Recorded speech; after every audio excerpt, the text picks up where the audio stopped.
Well, the Seahawks made a decision, although you're more inclined to think it's a decision for 1 week maybe than for spring, but at least we know now who's going to start the first game and who's the number one quarterback as we speak. Matt Flynn, not Tavares Jackson. Right. Matt Flynn is going to get the starter reps the rest of this week. He will start the game against the Tennessee Titans on Saturday. Second half will be started by Russell Wilson.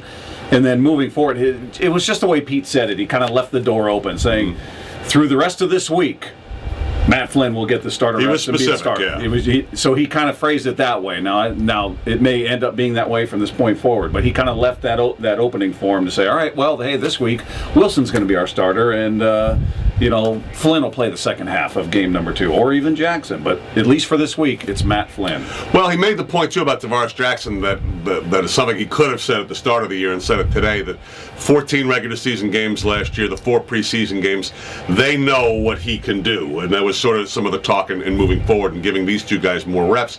That tells me that I think they're getting more reps from this point on. Now, if both Flynn and Wilson perform poorly, and that's just not in the game as well. I mean, the game is important, but practice counts too, in particular during training camp.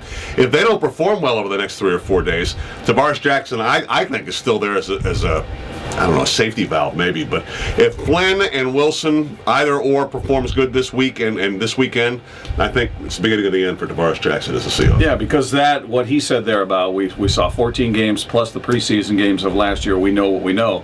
He could have said that day 1 of training camp, but I guess in order to honor this competition and show some respect to Tavares for what he did last year, they went through this. And if this is the end of his competition, if this is the end of him being a starter, then he's been great. And I would imagine that ultimately they would cut him loose to do him a favor, allow him to catch on with somebody else. Yeah, I would think so too. But as of now, it's Matt Flynn's job to lose.